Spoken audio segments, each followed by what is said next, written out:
Olá, prezados estudantes. O nosso curso em RH tem a honra de apresentar o tema tão importante e tão atual como está sendo conduzido no nosso Brasil. Então, elencamos, enquanto prioridade neste momento, falar sobre a importância do RH no enfrentamento à violência estrutural, racismo e machismo nas organizações. Antes de começarmos a nossa live, eu gostaria de me apresentar e dizer que meu nome é Iris, eu sou professora do curso de RH da ETEPAC e tenho a honra de estar aqui com vocês para debatermos um tema tão relevante, objetivando orientar a categoria dos estudantes para o exercício da profissão, contribuindo também para o desenvolvimento das boas práticas, justifica-se pelo compromisso da educação com a transformação social, pautada nos direitos humanos e na direção da criação de condições dignas de vida para todas as pessoas. Os temas abordados neste ciclo de debates revelam os desafios sociais enfrentados na atualidade em plena pandemia do Covid-19, onde as desigualdades sociais foram escancaradas e encontram-se em ascendência.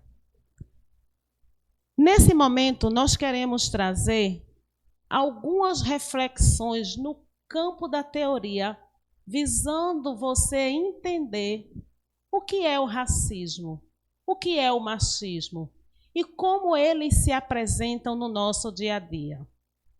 Mas antes da gente começar, eu tenho uns avisos operacionais. Para todos os estudantes que estão nos acompanhando, é importante ficarem atentos que o certificado deve ser solicitado através do link que está no chat e na descrição do vídeo. O link, preste atenção, permanecerá ativo até 30 minutos após o término da transmissão. E tenha muita atenção ao preenchimento do formulário. Qualquer informação errada, infelizmente, poderá inviabilizar a emissão do certificado. Então, estejamos atentos. Para darmos continuidade à nossa live, eu gostaria de trazer também uma breve reflexão de um filósofo que se chama Kiliman Bembe, onde, na sua grande obra, Em Crítica da Razão Negra, ele diz: o alterocídio é uma forma de constituir o outro não como um semelhante, assim mesmo, mas como um objeto intrinsecamente ameaçador, o qual é preciso proteger-se, desfazer-se ou simplesmente destruir quando não se pode controlar. Partindo desses pressupostos, nós queremos também elencar alguns termos a fim de definirmos para podermos compreender a importância, desse tema que nós elegemos para abordar, que são as violências estruturais, ou seja, o racismo e o machismo, que atravessam todos os dias muitos corpos, especialmente os corpos negros e os corpos das mulheres. O que é a violência estrutural? A violência estrutural é um sistema político organizado e deliberadamente constituído por um grupo hegemônico, que aí se estabelece uma relação de poder, que oferece um marco à violência do comportamento e se aplica tanto às estruturas organizadas, e institucionalizadas da família, tais como os sistemas econômicos, culturais e políticos, que conduzem à opressão de determinados grupos, de determinadas pessoas, ou seja, quando se negam as vantagens, não é, da sociedade, se negam os acessos, tornando-os mais vulneráveis ao sofrimento, à morte, logo excluindo esses grupos dos processos de decisão e dos processos de protagonismo. Ainda caminhando na compreensão de definirmos os termos, é importante a gente entender o que é o racismo. De acordo com Neuza Santos, 1983, ela nos diz: é um sistema político construído a partir da realidade social de que pessoas de cor, pretas, negras, são inferiores às pessoas brancas. É um preconceito motivado a partir da cor da pele. Assim, a sociedade escravagista, ao transformar o africano, um sujeito humano, em um escravo, definiu o negro como raça. E isso vem a partir dos processos da colonização. Quando se estabelece essa questão da raça, se estabelece a partir do reino animal, colocando os sujeitos negros em condições de inferioridade, que demarca, né, o seu lugar de maneira de tratar e ser tratado, os padrões de interação com o branco e o institui a paralelismo entre cor negra e posição social inferior. E o que é o racismo estrutural? É um sistema organizado a partir de práticas institucionais, históricas, cultural e interpessoal, embutidas nos nossos costumes, nas nossas falas, nos nossos dia a dias. E é importante nortear que o racismo estrutural ele foi determinado e deliberado pela equipe econômica, pelas elites econômicas, em que determinado grupo étnico, não é, gozam de privilégios em detrimento da exclusão de outros grupos étnicos, que no caso, os negros, de acordo com Ribeiro, 2019. Ainda caminhando nas terminologias, porque é importante a gente entender os conceitos para podermos debater e tornar o debate ele muito mais plural, não é? Compreendendo o lugar de fala de cada sujeito a partir deste lugar onde a pessoa se constitui no mundo. O machismo é um conceito expresso por opiniões e atitudes que se opõem à igualdade de direitos entre os gêneros, homem e mulheres, favorecendo o gênero masculino em detrimento ao feminino, ou seja, é uma opressão nas suas mais diversas formas das mulheres pelos homens. É muito importante a gente saber dessas coisas para que a gente possa se apropriar e poder entrar na discussão de forma mais embasada, com mais argumentos, e como a gente pode, a partir da apreensão e da compreensão desses conceitos, poder assumir uma postura antifascista e contrária ao machismo que é tão estruturante na sociedade brasileira. Então, agora nós temos algumas perguntas. Por que discutir o racismo e o machismo?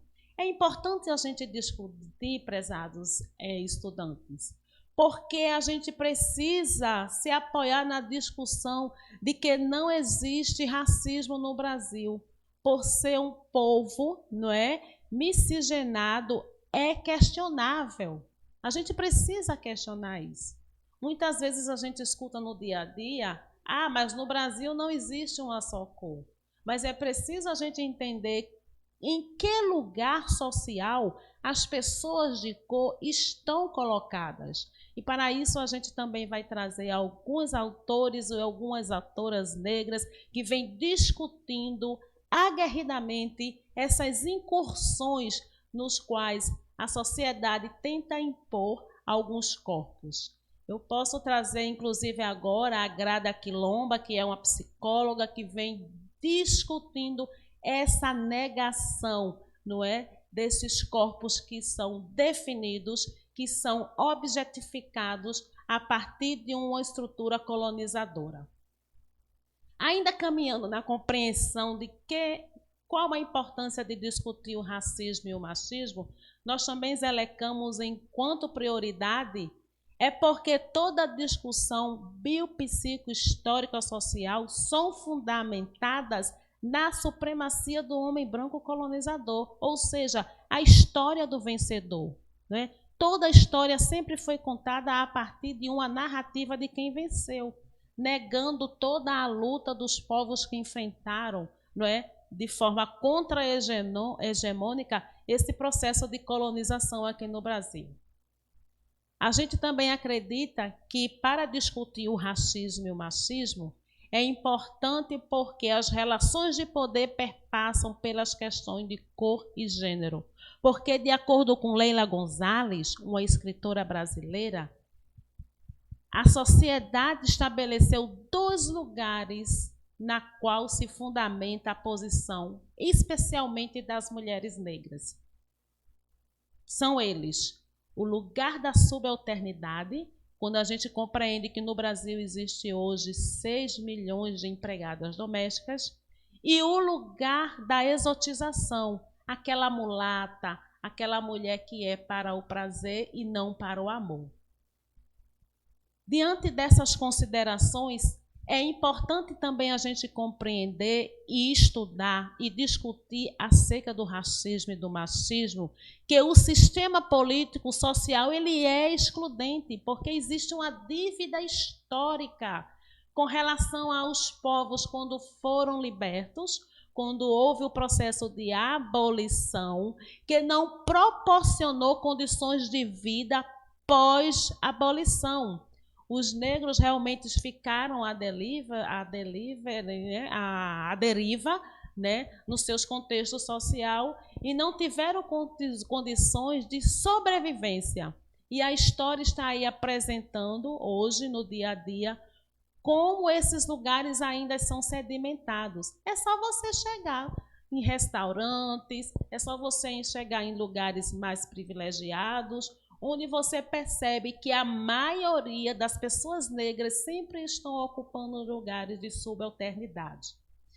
Para terminar, né, as nossas perguntas e o porquê discutir sobre essas questões, nós compreendemos que o racismo é um sistema de opressão que nega direitos, ele nega acessos, e não é tão simples como sendo um ato da vontade do indivíduo.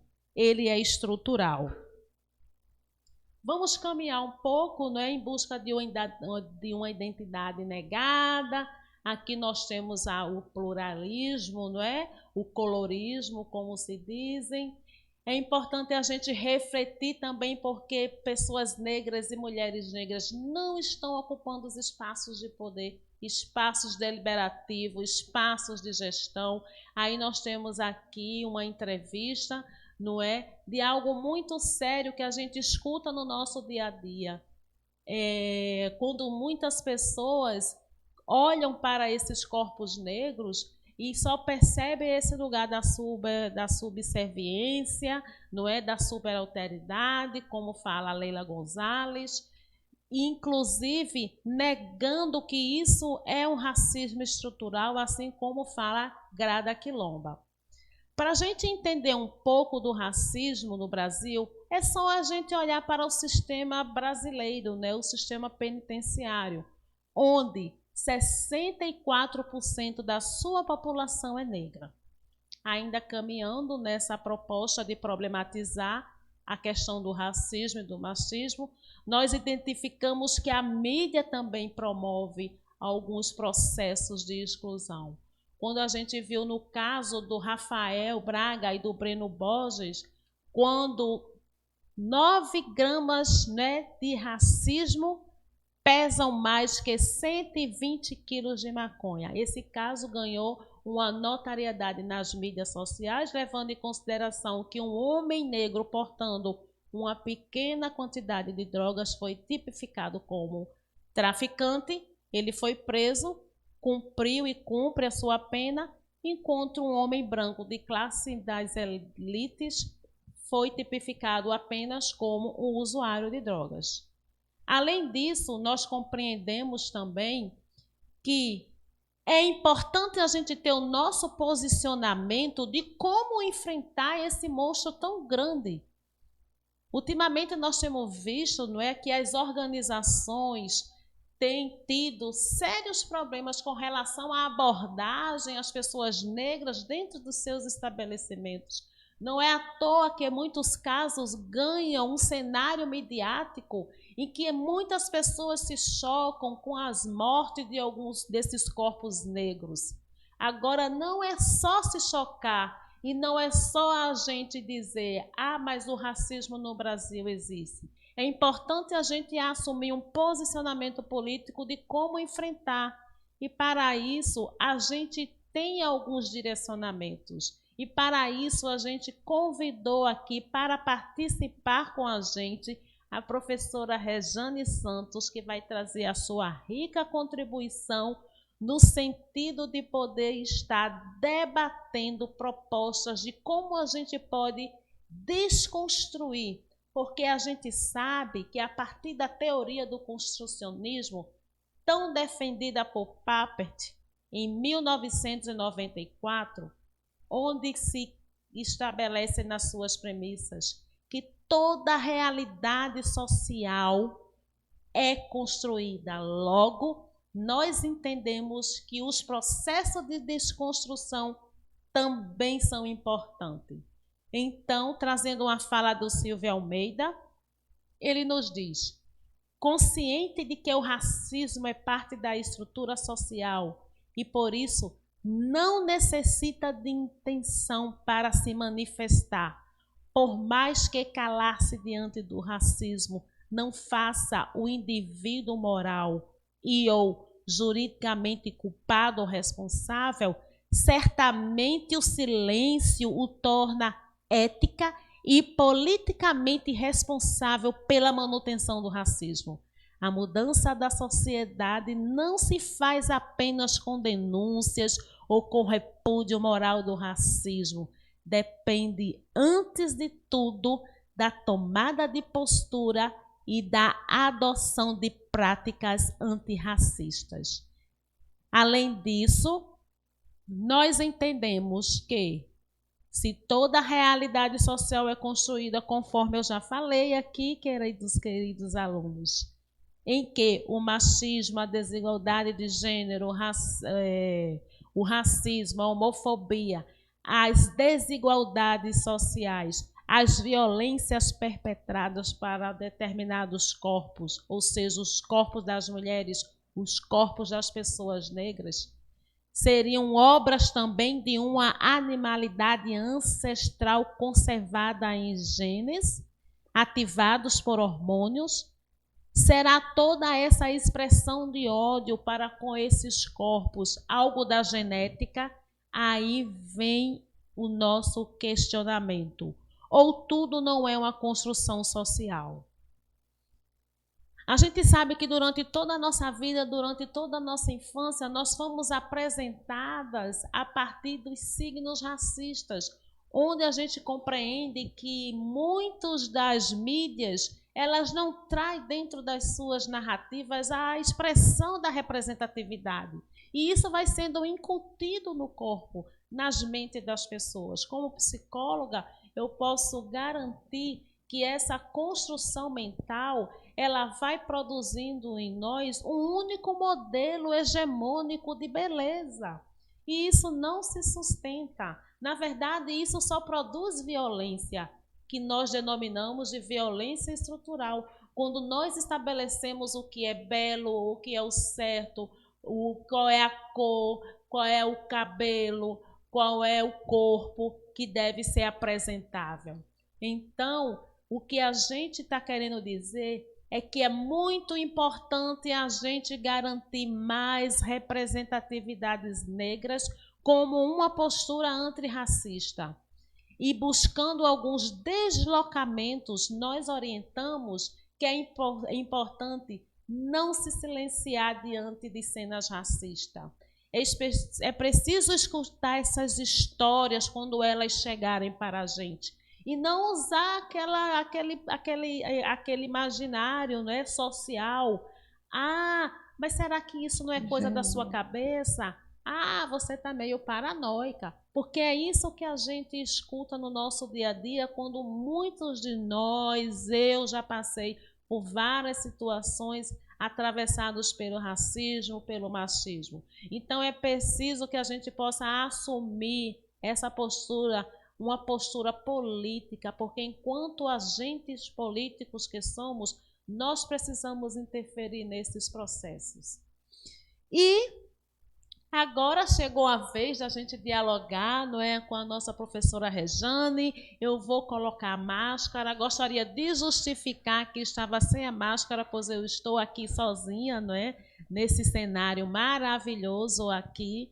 E em observância, né, às orientações sanitárias tão defendidas por nosso governo, pela Secretaria de Saúde, eu vou colocar a máscara e vou convidar a nossa brilhante professora, que vai agora tecer, né, um diálogo mais aberto, levando em consideração o seu lugar de fala enquanto mulher negra, enquanto mulher que já ocupou espaços de poder. Vem, Rejane. É um prazer, professora Iris, dividir esse espaço com a senhora, daqui da Escola Técnica. Temos o privilégio de você estar no RH e eu estar na Segurança do Trabalho. Vamos bater um papo, né? Falar um pouco sobre a questão do racismo e do machismo nas organizações, né? Falar desse tema, eu vou falar um pouco de Rejane, né? Rejane é professora hoje da ETEPAC, mas que trilhou alguns caminhos, né? Com relação à minha formação, né? Eu tive uma formação técnica, como vocês, estudei numa escola técnica, que foi na época, hoje é o IF, mas nas antigas, né, como diz vocês, mais jovem, era a Escola Técnica Federal de Pernambuco, a TFPE. Então, na minha formação como técnica, tínhamos o quê? Um público maior, era feminino, era mais meninas na turma. Com relação ao percentual de negros na turma, tinha em média 4 negros numa turma de 40. E isso a gente retrata coisa de 20 anos atrás. Se nós formos falar agora com relação ao curso superior, né? Na minha formação superior, eu fiz a engenharia de pesca na Universidade Rural, e na minha turma numa turma de 30, tinham 2 negros. Então veja o percentual. Isso é um percentual que eu retrato da experiência que eu vivi na minha formação. Na pós-graduação, eu fiz a pós-graduação em engenharia de segurança, e novamente tínhamos um percentual em torno de 40 alunos, tínhamos um percentual de 2 alunos. E na minha trajetória, né, na trajetória com relação ao mestrado, né, o mestrado em tecnologia ambiental, também vimos esse percentual também pequeno em relação à representatividade negra nessa formação. Na pós-graduação tínhamos 2. Então, tudo isso, pós-graduação 2, no mestrado 3, e assim vai, né, gente? Falar um pouco dessa minha trajetória seria falar da minha formação técnica, né? Agora, se eu for falar da minha formação, da minha experiência profissional, eu falaria o seguinte: como começou a experiência profissional de Rejane, né? Rejane, negra, nordestina, tudo isso, né, em relação à minha experiência profissional. Eu comecei como estágio, né? Na época a Escola Técnica propiciava para a gente estágios, que não era diretamente estágio na área de formação, inicialmente, eram tipo bolsas que a escola fornecia. Eu tive a experiência de trabalhar, de desenvolver alguns estágios, que não era diretamente na área administrativa, em consultório dentário. E com a formação, com a conclusão do curso, eu tive o privilégio de ir para a construção civil, uma área totalmente masculina. Hoje, na época, só tinham 2 mulheres na obra. Então, Rejane e mais a coordenadora de estágio. Então, nós tínhamos, que era uma técnica de segurança já formada, e era a coordenadora, e tinha a Rejane. Isso com relação ao estágio, né? Eu fiz esse estágio nessa construtora, me formei, mas a gente viu o percentual de negros em relação aos cargos, em relação à formação. A área técnica só tinha a Rejane, como negra na área de segurança do trabalho. Nas outras áreas você tinha, com relação à área administrativa, as engenharias, esse número também é pequeno. Partindo agora para a formação, eu trabalhei no paralelo também numa indústria de fabricação de esquadria, Nessa indústria de fabricação de esquadria também percebemos um percentual pequeno a nível dos cargos gestores, né? Você tinha, na área técnica, 2, 3 pessoas. Quando você subia isso para a área de gerencial, para as áreas coordenadoras, esse número também é restrito. Na parte de consultoria, eu tive o privilégio, professora, também de viver algumas consultorias em várias áreas, e nós percebemos também esse percentual mínimo de mulheres exercendo cargos de gestão, mulheres negras também exercendo menor esse cargo. Então, vemos como isso é uma coisa, gente, frequente no nosso dia a dia. Eu estou falando de um estudo de caso que foi Rejane que vivenciou isso. Mas, professora, que não é uma realidade diferente hoje, né, professora? Em relação a essa vivência. Com relação à engenharia de segurança do trabalho, também, né? Hoje eu percebo que na área de engenharia é uma área masculina, né? Há uma prevalência de homens na formação. Com relação à cor negra também, temos poucos engenheiros nessa formação. E dessa forma, professora, a gente consegue relatar um pouco do dia a dia do que a senhora falou, né? Em relação ao tema. Se a senhora quer perguntar alguma coisa, professora? Parece que o que você está dizendo para a gente, eu estou entendendo e acolho perfeitamente tudo o que você traz, é que como existe dentro da estrutura, né, uma decisão deliberativa das elites econômicas para apagar as expressões, né, das pessoas negras, a gente também pode contribuir a partir do que um autor português muito importante, que é o Boaventura, é que existe, na verdade, um processo de epistemicídio, que é o que isso significa? É o aniquilamento da cultura e do conhecimento das pessoas negras. Porque quando você nos diz que você ocupou esses espaços, não é? E que esses espaços existiam e ainda existe o esvaziamento dessa representatividade, é isso que você está dizendo e está nos trazendo. Agora, eu gostaria de fazer uma pergunta, Rejane, né? Primeiro, agradecendo a tua disponibilidade de estar aqui trazendo a tua experiência, porque isso é um norteador, não é, para quebras de paradigmas, porque muitas pessoas negras acham que nunca podem ascender, né, na escala social. Então, qual a importância dessa representatividade nos espaços de liderança nas organizações? Você foi uma executiva. Eu posso bater um papo, né, professora, sobre esse tema e dizer o seguinte: na minha trajetória, eu tive uma formação técnica, fiz o curso superior na área, depois fiz uma pós-graduação, fiz um mestrado e vivi. Fui técnica de segurança, fui engenheira e fui gestora. E é uma situação, professora, que o que é que acontece? Nós vivenciamos essa situação, não é uma trajetória fácil, você realmente há uma exigência grande em relação à sua qualificação, e você percebe que esses espaços são ocupados por uma minoria, mas o que é que você pode fazer com relação a quando você ocupa esses espaços, né? Uma coisa que eu vejo muito importante, professora, é dizer o respeito às diferenças. É muito importante isso aí. Você, como gestor, respeitar as diferenças, mas eu vejo com relação a respeitar as diferenças, é um passo muito importante para uma construção de um mundo melhor. E quando você exerce esses cargos, qual é o seu papel em relação ao respeito a essas diferenças, professora? É uma coisa muito importante que a gente deve levar em conta. O respeito a todas as formas de diferença deve ser contextualizado quando você tem a oportunidade de vivenciar um cargo de gestão, tanto com relação a gênero, a raça, a opção política, a todas as coisas que as pessoas podem ter as suas diferenças, mas elas devem ser respeitadas, porque no mundo há espaço para todos, né, professora? E você acha que é importante a gente trazer esse debate para a sociedade que está tão presente, né, a partir da morte de George Floyd, a partir das experiências que nós tivemos aqui também no Brasil, onde alguns corpos foram mortos, não é, por uma necropolítica, né, de aniquilamento dessas vidas, quando a gente sabe que o sistema penitenciário também ele é sobrecarregado com esses corpos negros. Então, por que é importante falar sobre essas violências estruturais atravessadas pelo machismo e pelos machismos nas organizações? Professora Iris, eu vejo como uma grande importância disso. Primeiro, nós somos seres humanos. Eu acredito que nas organizações As pessoas devem ser tratadas como seres humanos, independente de cor da pele, de opção política, de gênero. E para os futuros técnicos da ETEPAC, conhecer esse tema é uma coisa importante, porque vocês vão ser gestores. Na área de segurança do trabalho, você vai ser um gestor. No RH, você vai ser um gestor.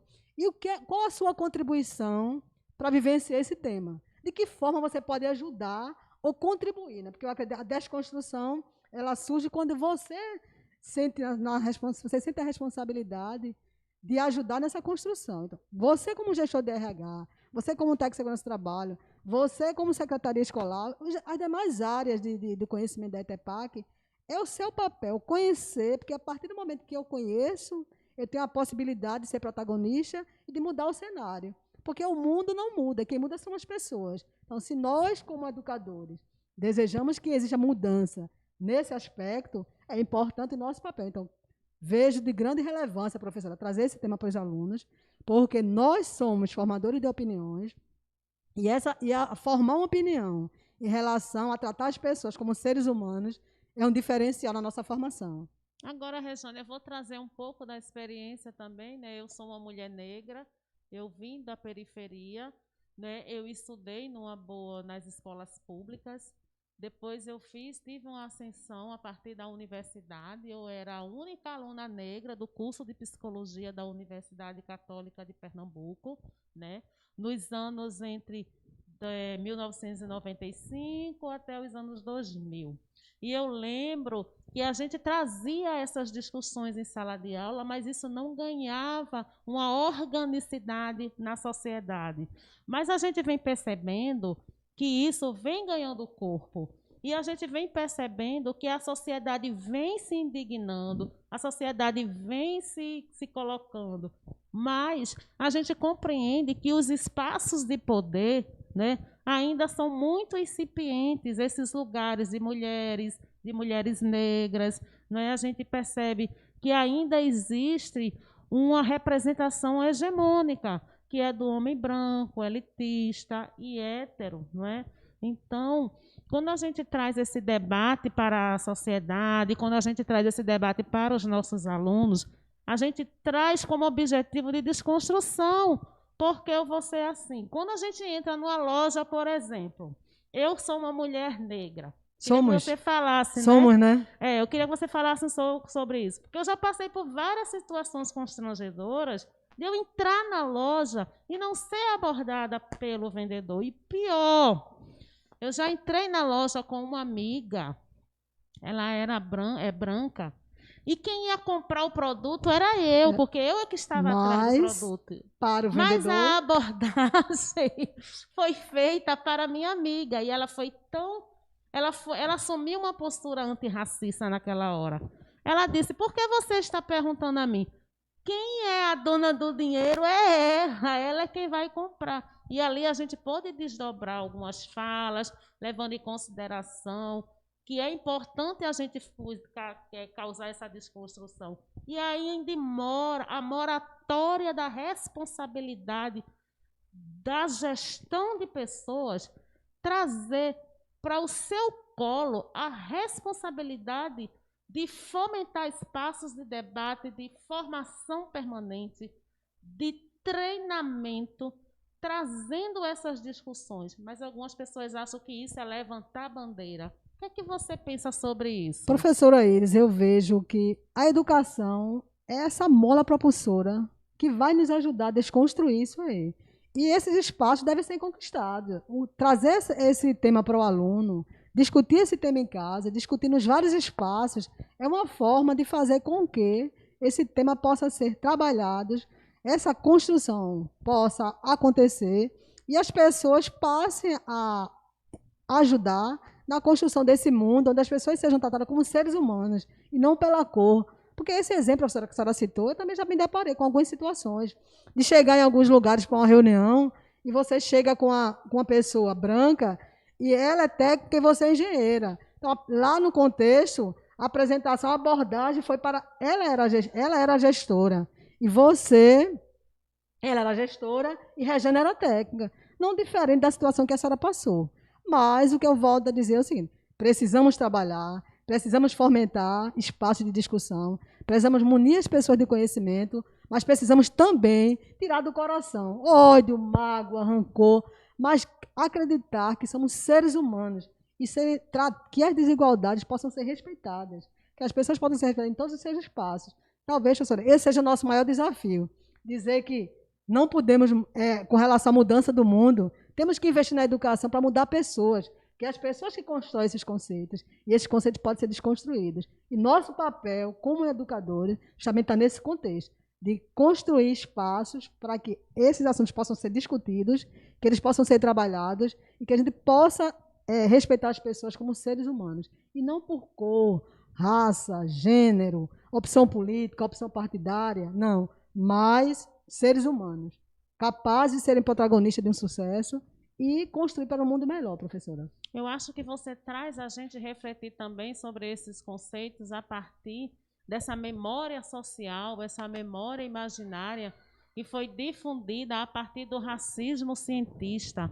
Eu não sei, Rejane, mas nós temos quase a mesma idade, né? Somos da mesma idade, mas no século XIX, um cientista, Nina Rodrigues, ele era defensor, né, daquilo que a gente chama do racismo científico. Ele era defensor de que as pessoas negras eram inferiorizadas, elas não eram dadas ao conhecimento, elas eram, na verdade, associadas a esse lugar da animalidade, né? Da agressão, esforço físico, né, desse esforço físico. E eu fico ainda me questionando que, embora muitas das pessoas hoje que não tiveram acesso a essa ciência, estão com isso enraizado, né? Racista, a esses conhecimentos, isso é muito presente na memória social das pessoas.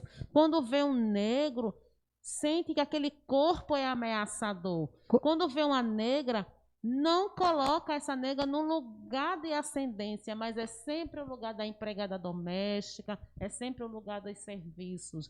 Com isso, eu não estou querendo dizer que isso não sejam lugares dignos, mas é que é para a gente pensar, não é? Também que hoje no Brasil existe grandes escritoras, grandes cientistas, grandes professoras, psicólogas, médicas, que são negras, que são dadas para o saber, para a ciência, e que está contribuindo para a sociedade. Independente, né, professora, de cor de pele, né? Mas é um ser humano, né? Sim. Mas que teve que enfrentar vários desafios, porque os acessos não são iguais. As universidades, o acesso à universidade, o acesso a um curso técnico, o acesso a alguns cursos, rotulado como os cursos de uma minoria. Tudo isso, professora, são coisas que nós precisamos ajudar nessa desconstrução. Porque tem universidades, as universidades públicas, quem tem acesso na sua grande maioria?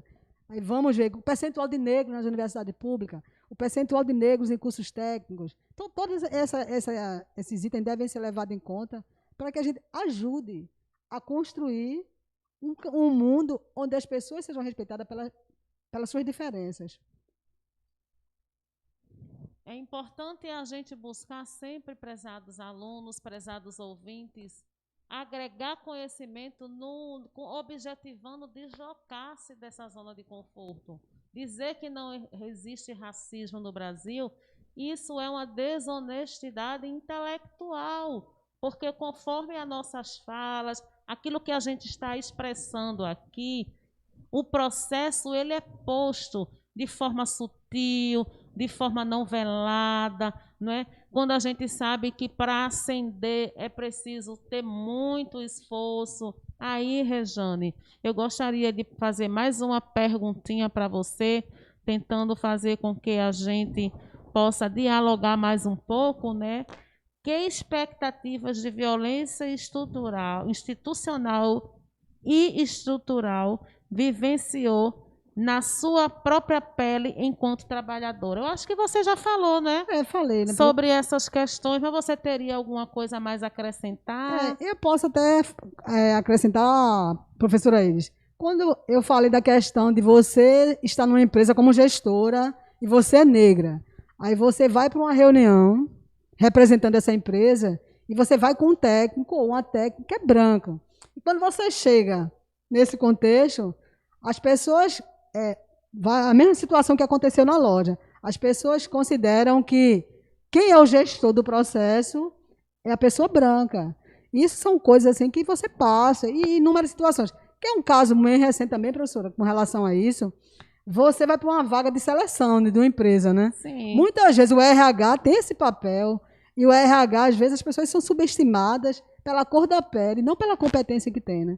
Isso são casos, professoras, que hoje a gente vivencia e que o RH tem um papel muito importante nessa gestão de gerir pessoas, gerir seres humanos e ajudar nessa desconstrução. Então, são vários casos. Se nós fôssemos elencar aqui, professora, várias situações que você passou e que Rejane passou como gestora, foram várias. De que o olhar, às vezes, diz o que a boca não quer dizer, né? A pessoa olha para você e diz, você é a gestora, mas esse você está embutido de um racismo, porque você é negra e a pessoa que está ao seu lado não é a gestora, é uma pessoa que na hierarquia está subordinada a você, mas que o questionamento é você é a gestora e o você está relacionado à cor da sua pele e não à competência que você tem. Então, mais uma vez, eu ressalto a grande importância das pessoas serem tratadas como seres humanos, porque a construção de um mundo melhor depende de todos nós. E um mundo onde as pessoas sejam tratadas, não, que as diferenças sejam respeitadas, mas que somos seres humanos e não somos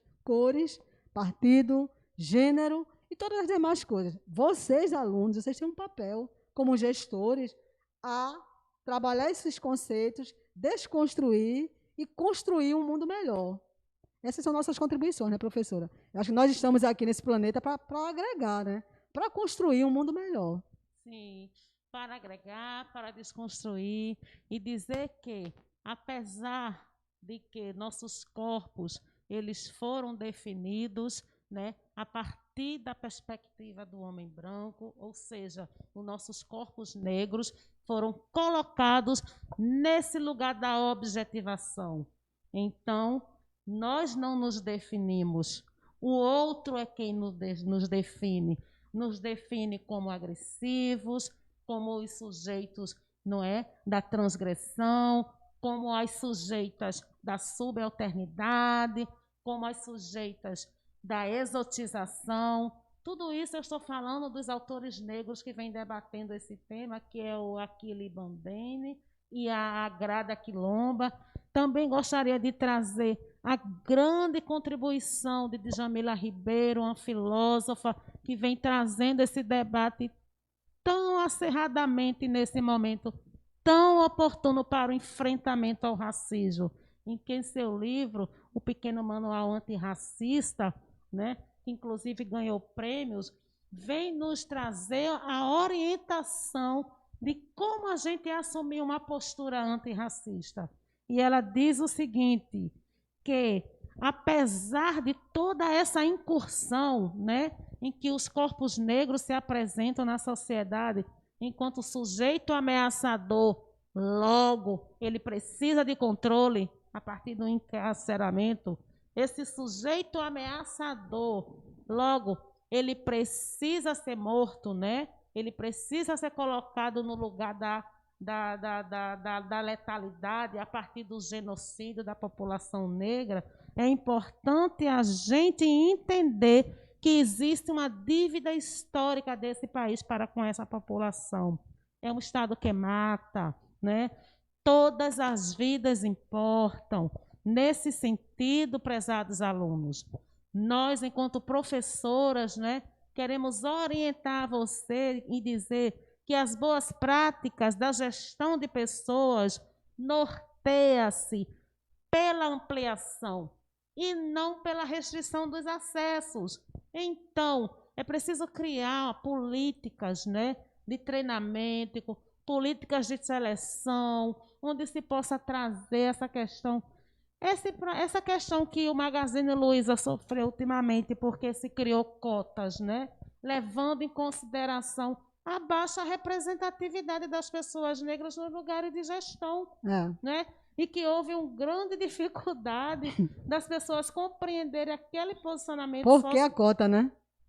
Posicionamento social da empresa, né?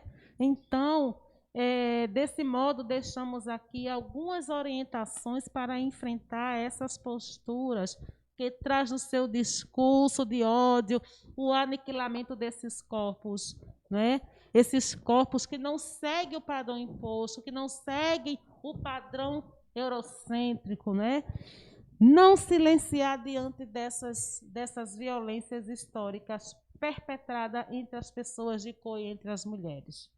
O RH pode atuar de forma ampla contra todos os aspectos negativos de posturas violentas, sejam elas autoritárias, sejam elas deliberadas. É preciso assumir realmente um papel de transformação, de acolhimento, de mudança.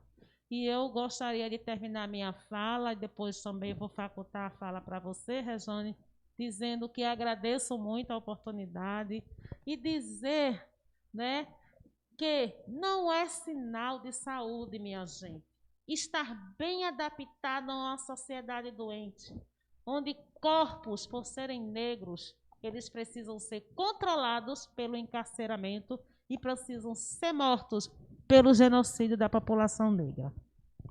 Por você, Rejane, a palavra. Caros alunos, é com imensa satisfação que nós estamos dando continuidade, né, o fechamento dessa live. Espero que tenha contribuído para o dia a dia de vocês.